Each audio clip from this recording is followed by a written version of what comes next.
한 주간 평안하셨습니까? 3일 동안도 날씨가 추운데 오늘도 수요예배 나오신 여러분을 사랑하고 축복합니다. 옆사랑 인사하십시다. 수요예배 만나서 반갑습니다. 잘 오셨습니다. 은혜 많이 받으세요. 영상으로 예배하시는 분들 중에도 주의 은혜가 함께 하시기를 바랍니다. 기도원에 가서 막 소리를 질렀더니 목이 좀 칼칼해졌는데 제가 목이 잘 안 쉬는데 그래도 듣기 괜찮죠? 여러분 기도해 주셔서 잘 다녀왔습니다. 12월은 예수님의 탄생일인 성탄절이 있는 그런 달이죠. 교회력, 유대 교회력에 따르면 12월을 대강절이라 그렇게 얘기합니다.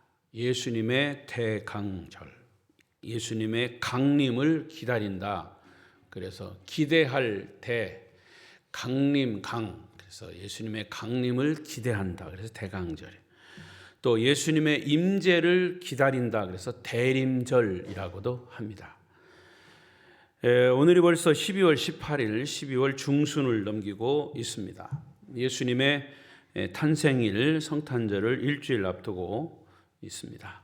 저는 오늘 본문 말씀을 근거해서 성탄절을 중심으로 해서 이제 성탄절, 예수님의 탄생을 전후해서 일어난 그런 여러 가지 사건들, 그리고 이 예수님의 탄생이 이미 구약에서 예언된 그런 말씀이 성취되는 그런 장면들이 이제 예수님의 이 성탄절을 전후해서 우리가 말씀을 나누겠습니다. 이건 보통 각 교회에서나 또 설교하는 목사님들에게 있어서의 어떤 설교 주제가 되는 거죠. 아마 말씀은 여러분들이 보면서 또 설교를 들으면서 숱하게 많이 들어오신 말씀입니다. 오늘 말씀의 주제는 구약은 예수님을 약속한 책입니다. 시작. 구약이죠, 구약. 옛 약속, Old Testament. 그래서 옛 약속이란 말이죠. 옛 약속, 옛날 한 약속이 뭐냐? 예수님, 메시아를 탄생하기 위한 하나님과의 약속이라는 거예요. 구약은 예수님을 탄생시키기 위한 약속이에요. 거기에 누가 사용이 되었느냐? 이스라엘 민족이 사용이 됐어요.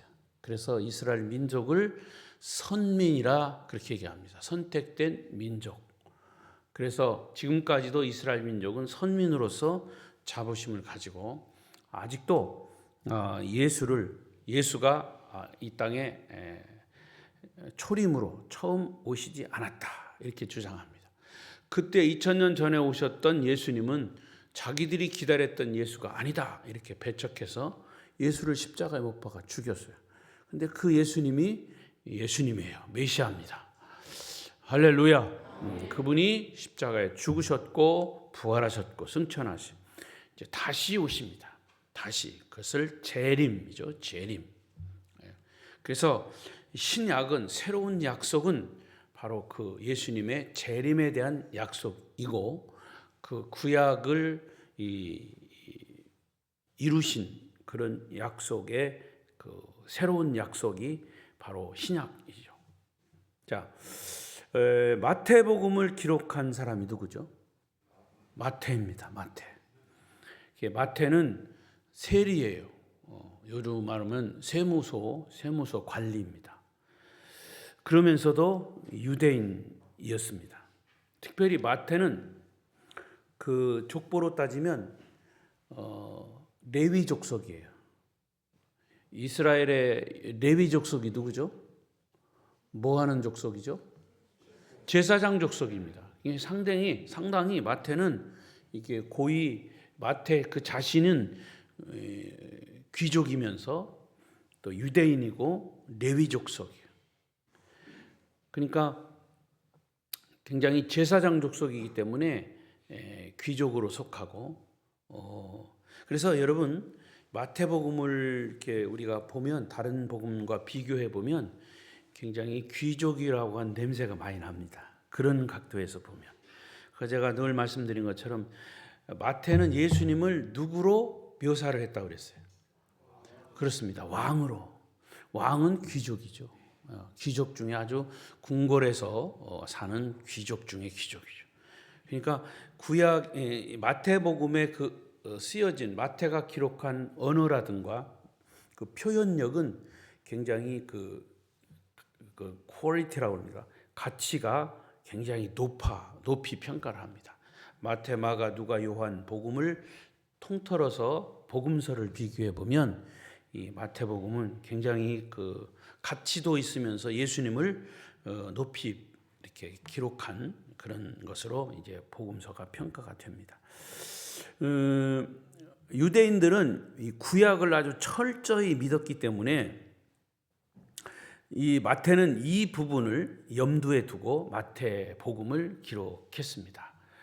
그래서 예수님은 구약의 예언이 이루어진 그런 성취자임을 마태는 강조하고 있어요.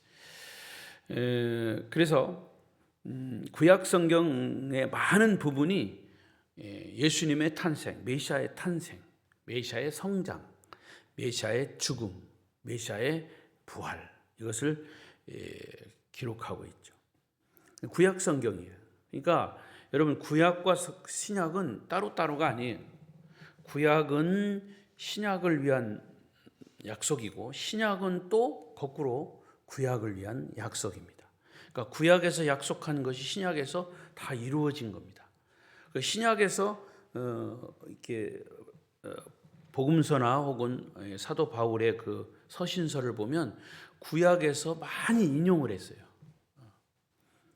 그러니까 이 어떤 신학자는 구약과 신약은 그 톱니바퀴가 이렇게 딱 맞아서 돌아가듯이 구약과 신약, 그러니까 성경은 성경에서 답을 찾아야 된다.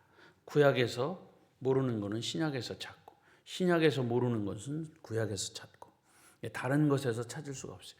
참고는 할 수 있지만 답은 다 성경 속에 있다는 거죠. 그런데 우리는 구약 성경을 보면서 이 부분을 잘 깨닫지 못합니다. 우리뿐만 아니라 구약 시대의 사람들도 이것을 깊이 깨닫지 못했어요. 왜냐? 구약에 나타난 예수에 관한 모든 예언과 기록은 예수님의 그 실체에 대한 그림자다, 이렇게 얘기합니다. 그러니까 그림자를 가지고 실체의 모습을 정확하게 보고 이해한다는 것은 쉽지 않아요. 여러분, 불을 다 끄고 이쪽에다가 불 하나만 켜놓고 제가 이렇게 돌아서면 뭐가 비쳐요? 그림자가 비쳐. 그러면 그게 실체가 누구인지, 그 그림자를 처음 보는 사람, 저를 잘 모르는 사람은 그 그림자가 누구인지 잘 모르죠. 아마 여러분들은 다 눈치챌걸? 그죠? 그러나 전혀 모르는 사람들이 그림자를 봤을 때는 실체를 모르는 거예요. 그렇게 이해를 하시면 돼요. 이 진리를 몇몇 사람들을 제외하고는 감추어진 비밀이다, 이렇게 얘기합니다. 하나님의 깊은 뜻이 들어있기 때문에 구약 성경을 볼 때 메시아의 탄생에 대한 것을 잘 모르죠. 그러나 성령을 받은 통찰력이 있는 하나님의 사람들, 그것을 구약의 선지자들, 예언자들, 이것을 보면 그것이 메시아에 대한 예언임을 그렇게 기록하고 있어요. 특히 이사야, 예레미야 이런 사람들은 메시아에 대한 이야기를 조금 더 구체적으로 기록을 한 거죠. 그런데 복음서에, 마태복음서에, 각 복음서에 나오는 종교 지도자들 중에 가장 많이 등장하는 사람이 누구냐면 바리새인, 사두개인, 그리고 제사장, 이런 사람들이 많이 등장을 합니다. 그런데 바리새인과 서기관들을 포함한 종교 지도자들은 구약에 대한, 율법에 대한 것만 능통하지 그 속에 담겨 있는 메시아에 대한 이야기를 잘 몰랐습니다. 알았어도 그것을 아닌 것처럼 자꾸 가렸어요. 결국 그들이 예수를 고발해서 예수가 십자가에 달려 죽은 거예요. 그러니까 이 하나의 종교 의식으로만 하나님을 섬겨왔지 메시아 탄생에 대한 얘기를 그들은 알았어도 언급하지 않았고 또 몰랐다고 볼 수밖에 없는 거죠. 여러분, 사실 나 자신이 내 모습을 볼 때도 희미하고 잘 모릅니다. 내 속에 있는 것까지 다 예수 그리스도를 통해서 나 자신을 보면 나 자신의 모습이 선명하게 보는 거죠. 이번에도 기도원 가서 이제 거기서 집회하는 그런 말씀을 듣고 또 기도하면서 나 자신을 이렇게 돌이켜봤어요.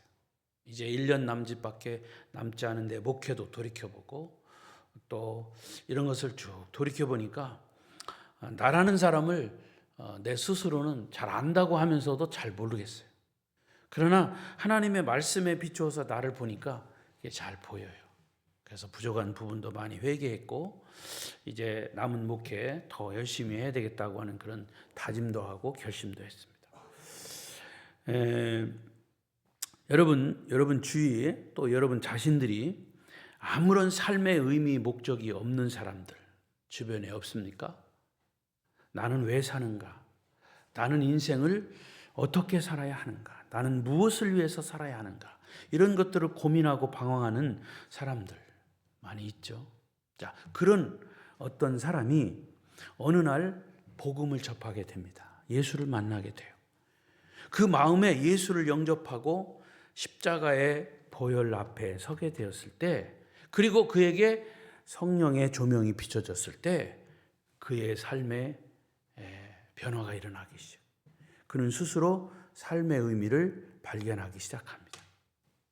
그리고 자기에게 주어진 모든 환경이나 심지어 고난, 역경까지도 그게 무슨 의미인가를 깨닫게 돼요. 예수 그리스도를 인격적으로 만나게 될 때 그걸 발견하게 된다는 거죠. 그래서 하나님의 은혜로 이 쓸데없는 자 왜 구속하여 주는지 나는 알 수 없도다. 내가 믿고 또 의지하는 것은 내 모든 형편, 내 모든 삶의 모든 것들을 아시는 주님. 아멘. 주님이 늘 보호해 주실 것을 나는 확실히 알고 믿습니다. 그런 찬송의 고백도 하는 거죠. 이제 그래서 그 주님을 인격적으로 만난 사람은 구원의 감격을 가지고 기쁨 속에서 새로운 삶을 살게 됩니다. 그런 사람을 일컬어 거듭난 삶을 사는 자다 이렇게 얘기합니다. 믿음으로 말미암아 예수님을 내 안에 모시고 예수님을 통해서 세상을 볼 때 이 세상이 보이기 시작합니다. 나도 보이지만 예수님의 눈을 가지고 이 세상을 볼 때, 성경적 가치관을 가지고 볼 때, 성경의 안목을 가지고 세상을 볼 때 이 세상이 보이기 시작합니다. 세계의 역사는 바로 인류를 구원하기 위한 선교와 복음의 역사다.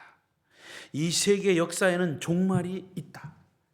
이 종말 앞에서 우리는 복음을 전해야 하고 그리고 마지막엔 주님이 다시 재림하실 것이다. 그래서 우리는 신랑이신 예수님을 신부로 맞이할 준비를 해야 한다. 아멘. 그래서 우리는 신랑이신 주님 앞에서 모두가 다 신부입니다. 라고 하는 사실을 예수님을 통해서 분명하게 깨닫게 되는 거죠. 그래서 예수님 때문에 삶이 변화된 그는 이제 역사의 미래에 대해서 불안해하지 않습니다. 나라가 이렇게 불안정하고 리더들이 저렇게 정치의 리더들이 참 불안해서 국민이 불안해하고 있지만 사실은 우리 예수 그리스도를 모신 우리 그리스도인들의 내면 속에는 이러한 믿음이 있기 때문에 미래에 대해서 불안해하지 않습니다. 예수 그리스도와의 인격적인 만남이 있고 난 이후에 비로소 오늘이라고 하는 역사의 현장에서 내가 무엇을 하며 살아야 할 것인가를 정확하게 삶의 의미, 삶의 목적을 인식할 수 있게 되는 것이죠.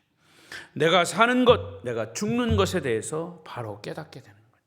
예수 그리스도를 만났을 때이죠. 그래서 이 세상을 기쁨과 승리로 살아가게 되는 것입니다.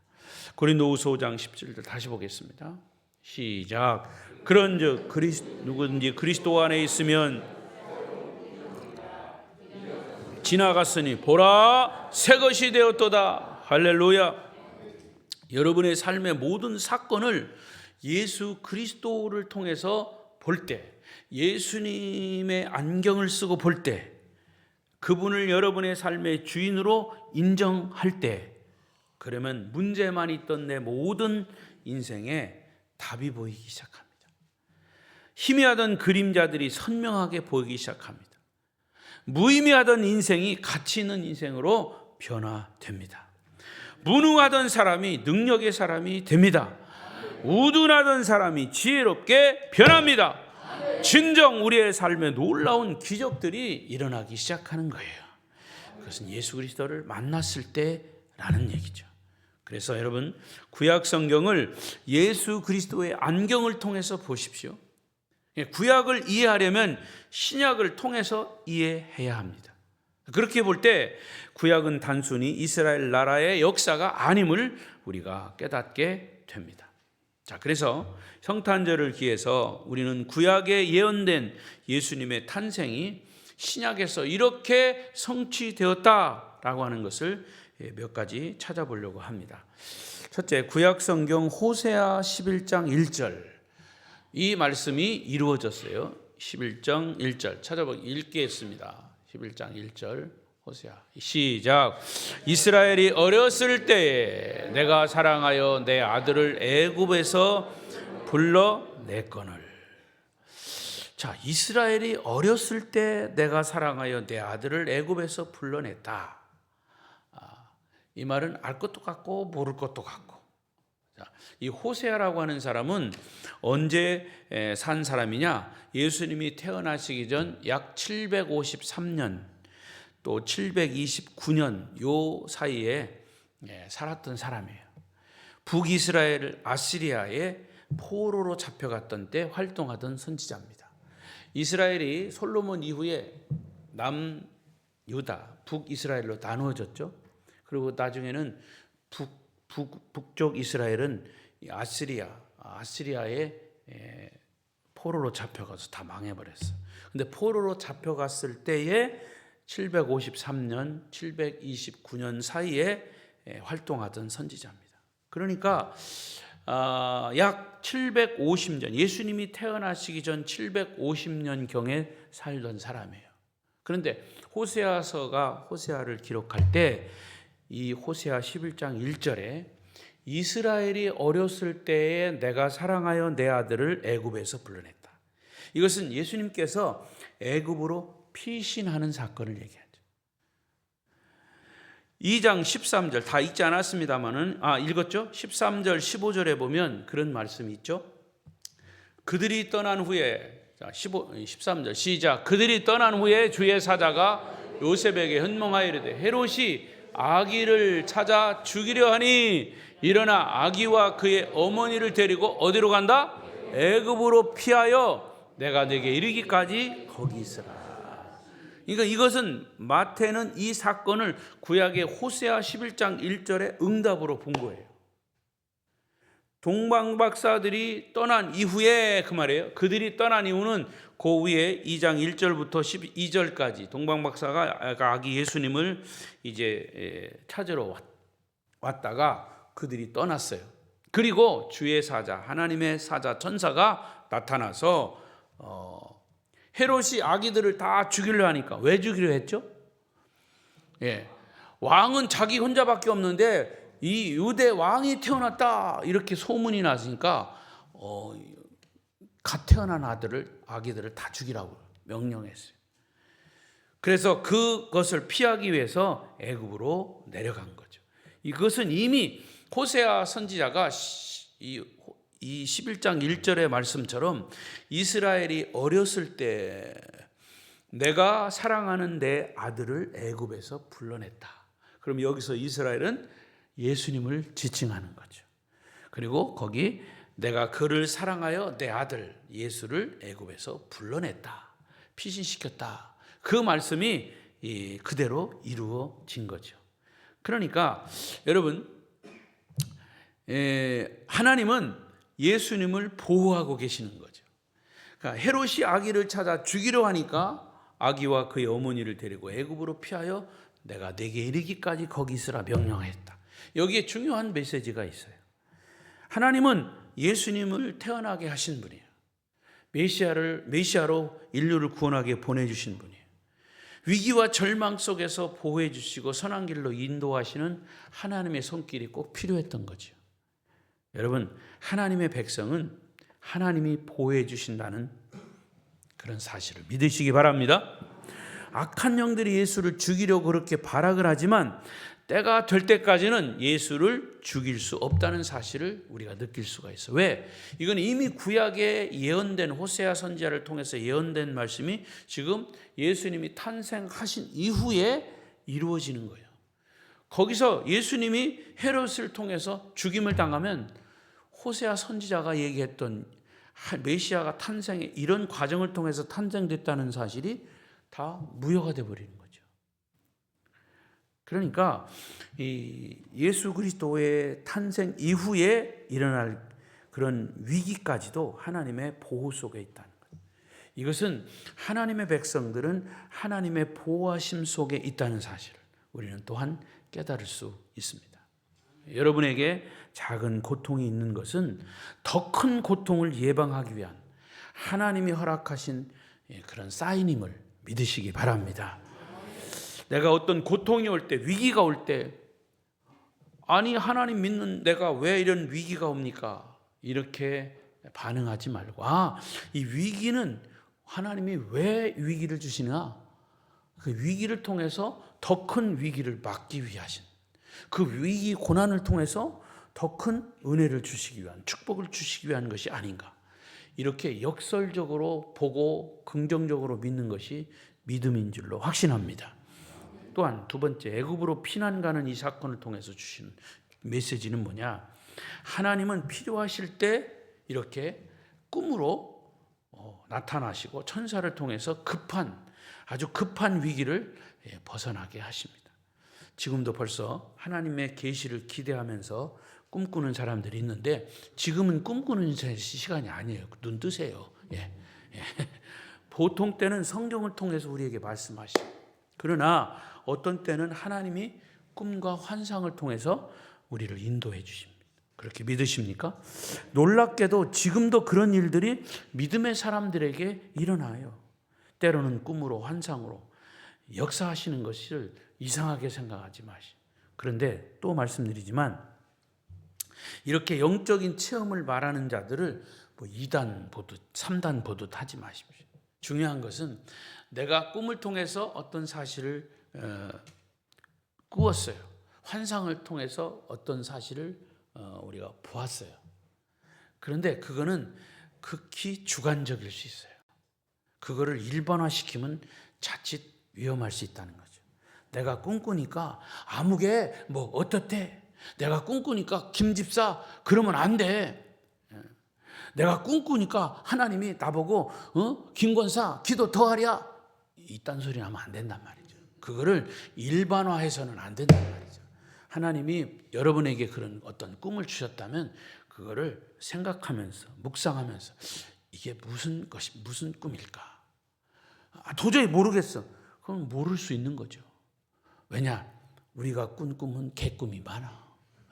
그러니까 그거를 무슨 하나님이 주신, 어떤 때는요 심한 경우는 정말 마귀가 주는 꿈도 있어요. 그러니까 그거를 함부로 막 발설하거나 또 나 아닌 다른 사람들의 어떤 꿈일지언정 그걸 함부로 얘기해서는 안 돼요.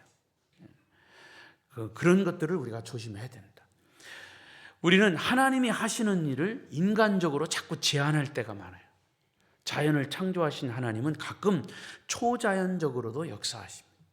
착각해서는 안 될 것은 항상 하나님이 꿈으로 환상으로만 역사하는 것이 아니라는 사실을 우리가 명심해야 합니다. 평상시는 하나님이 우리에게 말씀하실 때는 항상 이미 계시하신 말씀이에요.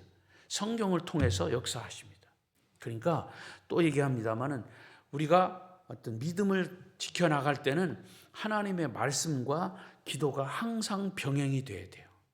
기도만 하는 사람이 계시받고 꿈꾸고 환상받고 그래 내가 꿈꿨더니 이랬다 기도했더니 이랬다. 그러나 그것이 진짜인가 가짜인가 비춰볼 때는 말씀을 들이대면 돼요. 말씀이 그 말씀에서 어긋나면 그건 틀린 거예요. 그러니까 기도와 말씀은 같이 가는 겁니다. 목사님, 나 열심히 기도했습니다. 기도하라는 거죠. 이번에도 기도원에 가서 그 강사가 주시는 말씀을 이렇게 묵상하면서 내가 기도할 때 내가 기도해서 잘못 깨달은 거 있으면 말씀이 그대로 비춰줘요. 그러면 이 말씀과 기도는 같이 가는 거죠. 깨닫게 되시기를 바랍니다. 지금도 천사가 우리를 보호하고 있다는. 그래서 특별한 경우 하나님은 초자연적인 방법을 쓰실 수 있는데 거룩한 성도가 죽음 앞에 섰을 때 천사가 자기를 인도하러 왔다는 것. 이것이 이제 예수님의 그 보호 속에 있는 거죠. 그리고 이 사건을 통해서 또 하나 교훈은 뭐냐? 요셉과 마리아가 거기에 순종했다는 거죠. 태어난 지 6개월도 채 못 되는 아기를 데리고 애굽으로 피난 간다는 것은 이 보통 어려운 일이 아니에요. 지금처럼 뭐 시설, 교통시설이 잘 됐거나 이런 건 전혀 아니에요. 걸어가야 돼. 그런데 믿음으로 순종했다. 하나님은 예수의 피난길을 신실하게 도우셨죠. 요즘에 외국에 한번 가려면 돈도 많이 들고 여러 가지 준비 복잡한 수속을 거쳐야 돼. 비행기도 타야 돼. 그러나 그 당시 꿈에 천사가 나타나서 밤에 빨리 떠나라고 했는데 요셉과 마리아에게 떠날 준비가 되어 있지 않았다는 거죠. 먹을 거 챙겨야죠. 뭐 하다못해 마차라도 제대로 준비했겠느냐 그 말이에요. 그러나 그들은 오직 모든 것을 하나님의 말씀에 하나님이 준비해 주실 것이라고 하는 확신과 믿음만 가지고 그들이 할 수 있었던 것은 뭐예요? 순종입니다. 그래서 믿음 이퀄 순종인 거예요. 그리고 또 이 사건을 통해서 주시는 메시지는 구약의 모세가 이스라엘 백성들을 애굽으로 탈출시키는 이런 해방과 구원의 사건을 연계시켜서 볼 수 있어요. 애굽에서 내 아들을 불러냈다. 하나님이 이스라엘 백성들을 430년 동안 애굽에서 불러내셨죠. 그들을 구원하기 위해서 모세의 리더를 통해서 광야로 불러내셨어요.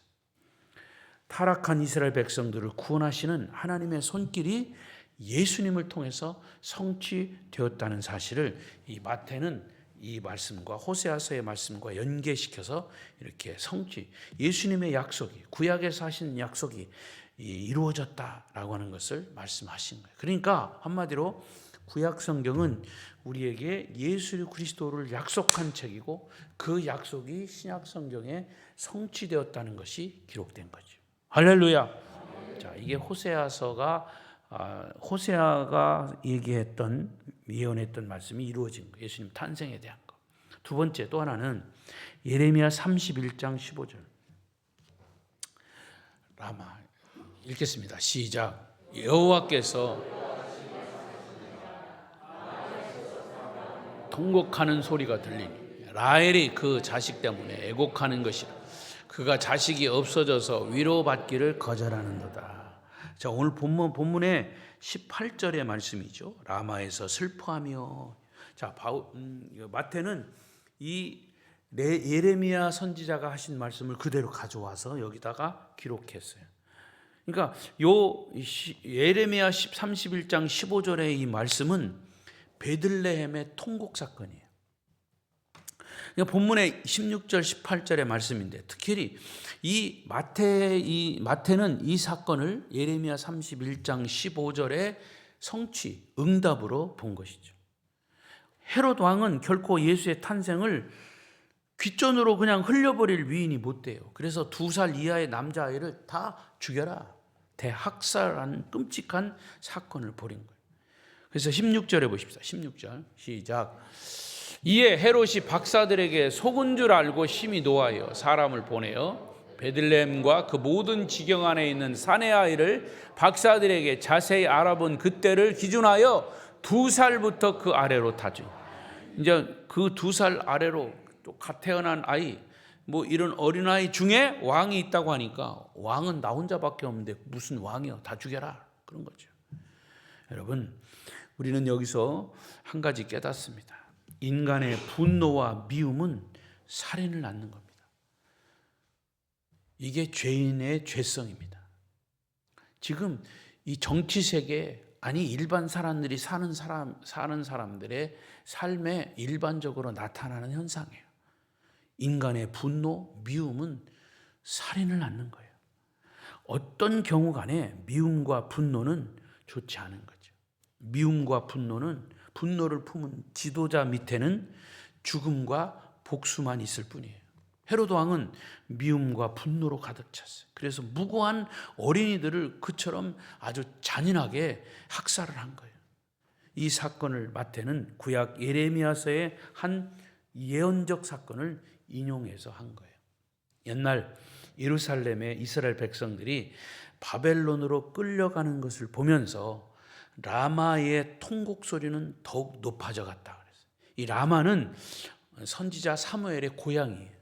지역을 말하는 거예요. 그래서 그 라마 지역에서 통곡 소리가 났어요. 애곡 소리가 났어요.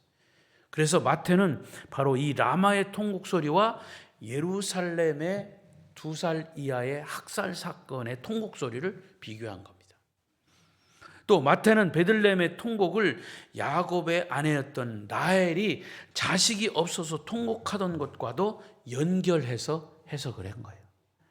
그리고 예수님께서 성장하신 후에 예루살렘을 바라보시면서 예수님이 통곡하셨죠. 예루살렘아 예루살렘아 하시면서 그 우시던 그 통곡과도 연결시켜서 생각해 볼 수 있는 거죠. 따라서 예수님의 이 탄생 사건은 구약의 성취임을 우리가 분명히 알 수 있습니다.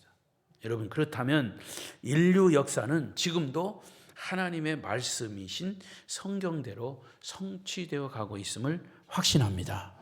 마지막 약속이 뭐죠? 재림의 약속. 재림의 약속. 지금은 종말이에요. 종말 중에서 마지막. 그래서 말세 지말이라고 그러죠. 말세 중에서 끄트머리 왔다. 그 말이 말세 지말이에요. 그래서 종말, 예수님의 재림과 마지막의 끝부분에 요 사이에 우리가 살고 있는 거예요. 그 기간이 뭐 숫자적으로 몇 년이다 이런 걸 우리가 따질 수 없지만 우리가 알 수 없는 그때에 주님이 다시 오셔요. 그러니까 정신 차리고 있어요. 주무실 때 오든 하든 그 대신 정신 차리고 있어요. 영적으로 정신 차리고 있어요. 안 오시겠지. 지금까지도 안 오셨으니까 안 오실게요. 그러면 안 돼. 정신 차리고 있어요. 그럴 때 주님은 오십니다. 마지막 세 번째, 이사야 11장 1절 말씀이 성취됐어요. 읽어봐요. 시작. 아니 11장 1절 시작. 이새의 줄기에서 한 싹이 나며 그 뿌리에서 한 가지가 나서 결실할 것이요. 이새는 누굽니까? 다윗의 아버지죠. 다윗의 아버지. 우리 아름다운 교회 성도들 성경 엄청 잘하네. 이새의 아들 다윗. 그러니까 다윗에게서 한 싹이 났다. 그 뿌리에서 한 가지가 났다. 그것이 결실할 것이다. 다윗의 아버지 이새, 결국 다윗의 후손 중에 메시아가 탄생된다는 사실이 이루어진 거죠. 이 예수님은 나사렛에서 자랐습니다. 오늘 본문 말씀이 19절부터 23절까지 말씀인데 여기에서도 놀라운 하나님의 섭리가 있어요. 그것은 헤롯이 죽은 이후에 다시 천사를 통해서 아기 예수를 이스라엘 땅으로 돌아오도록 하나님께서 지시하셨어요. 특별히 꿈에 아버지 요셉에게 지시하심으로 인해서 이제 헤롯이 죽고 갈릴리 지방으로 다시 와서 이제 살게 되는데 22절에 보니까 22절 시작. 그러나 거기까지 아켈라오가 누구냐라고 하는 것이 헤롯이 죽은 다음에 등장한 왕이에요. 아켈라오. 이 아켈라오는 헤롯 왕의 아들이고 그런데 아버지처럼 아주 잔인한 왕이에요. 이 아켈라오는 자기 자식도 죽였어요. 장모도 죽였어요. 이제 그도 죽을 때는 어쩔 수 없이 다시 얘기하겠습니다. 이 헤롯 왕의 아들이 아켈라오인데 이 헤롯이 자기 아버지 헤롯이 아들 죽이고 자기 주인도 죽이고 장모도 죽인 사람이 헤롯이요. 그러니까 잔인했단 말이죠. 근데 이 헤롯보다는 더 잔인한 왕이 아들 아켈라오예요. 근데 이 헤롯도 죽을 때 어쩔 수 없이 자기 자녀들에게 땅을 분배했어요. 근데 헤롯 왕이 아들이 셋이에요. 땅을 나눠줬는데 유대와 그 주변에 있는 땅을 아켈라오에게 줬어요. 갈릴리 지역은 헤롯 안티파스, 또 바다네아라고 하는 지역은 필립, 이렇게 세 아들에게 나누어줬는데 아켈라오가 유대, 갈릴리 지역은 헤롯 안티파스. 근데 이 셋 중에서 가장 악독한 왕이 아켈라오. 그는 왕이 되자마자 백성들을 3,000명이나 학살했어요. 그때 당시 이유가 있었겠지만 이유가 있다 하더라도 3,000명의 유대인들을 학살했다는 거죠. 그만큼 잔인해요. 아버지 못지않은 잔인한 왕이. 이 사실을 알았던 요셉과 마리아는 다시 유대 땅으로, 예수가 태어난 고향 베들레헴으로 돌아갈 수가 없었던 거죠. 이때 꿈의 천사가 나타나서 지시해 주신 것이 어디냐? 갈릴리 지방의 나사렛이라고 하는 곳이. 그래서 예수님을 보고 뭐라고 그래요? 나사렛 예수라고 그러죠. 나사렛에서 예수님이 자랐다. 30년 동안의 공생애를 준비하고 인격을 키워가셨던 곳이 나사렛이에요. 예수님이 30년 동안 거기서 사셨는데 아버지를 따라서 목수를 했죠. 나사렛은 그냥 그렇게 화려한 도시가 아니에요. 갈릴리 남쪽 분지에 위치한 작은 동네예요. 그곳에서 서쪽으로는 지중해 바다가 있고요. 또 동쪽으로는 로마 제국 가는 길이고요. 또 이런 지역에서 화려한 도시는 아니지만 아주 중요한 그런 지역에서 예수님은 한 인간으로, 한 가정의 자녀로 하나님을 경외하면서 공생애를 준비하셨던 거죠. 그래서 이사야 11장 1절 우리가 아까 읽었습니다만은 한번 보겠습니다. 여기에 예수님에 대한 아주 구체적인 그런 말씀이 이사야 선지자가 얘기했어요. 읽겠습니다. 크게 시작. 이새의 줄기에서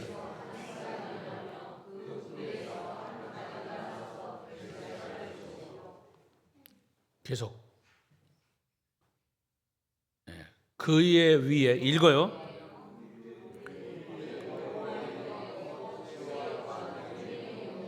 지식과 여호와를 경외하는,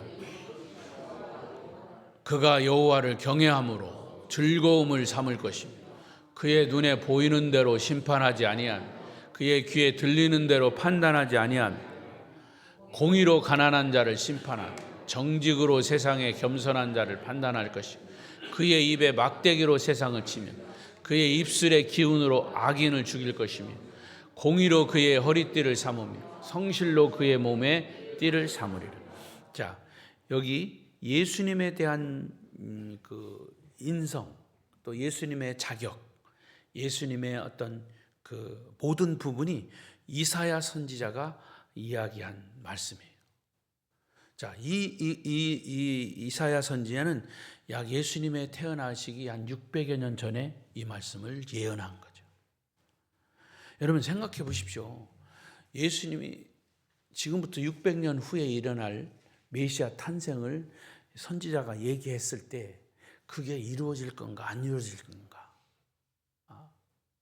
상상할 수 없는 일이에요. 근데 그게 이루어졌다는 거예요. 나사렛 동네에 자라나신 예수님, 이새의 줄기에서 한 싹이 나서, 이사야 11장에는 예수님에 대한 놀라운 기록들이 쫙 나와 있어요. 특히 놀라운 기록이 하나 더 있는데 6절부터 5절 이후 6절부터 또 읽어보겠습니다. 6절 시작. 그때에 이리가 어린 양과 함께 살며 표범이 어린 염소와 함께 누우며 송아지와 어린 사자와 살진 짐승이 함께 있어 어린 아이에게 끌리며, 또 암소와 없어요?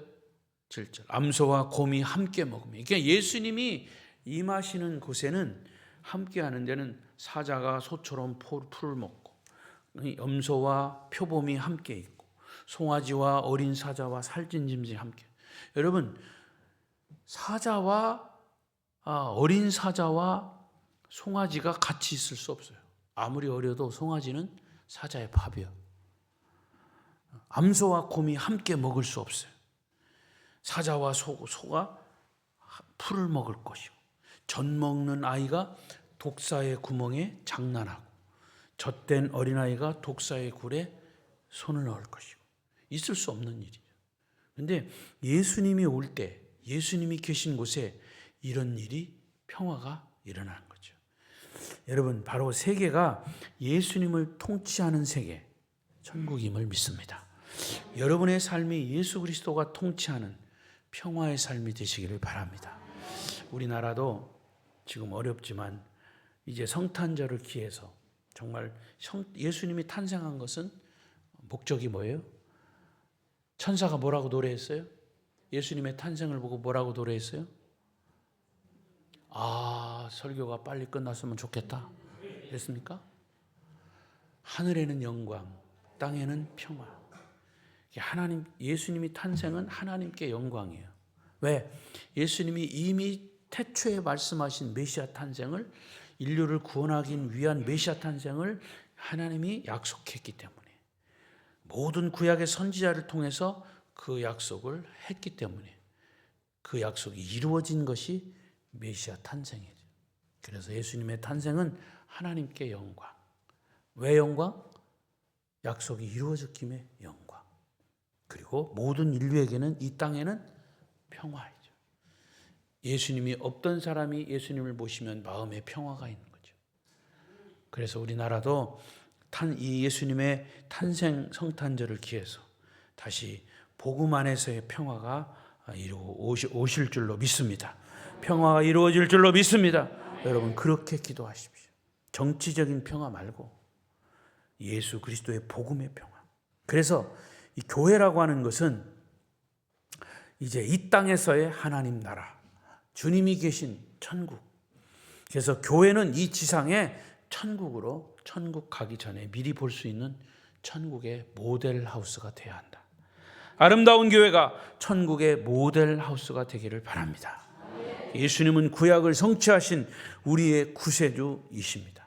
지금도 구약 성경의 약속은 계속 진행형입니다. 이루어지고 있습니다. 말씀을 결론 내리겠습니다. 오늘 우리는 구약 성경에서 하나님이 약속하신 예수 그리스도의 탄생 사건이 오늘 성경에 나와 있는 그대로예요.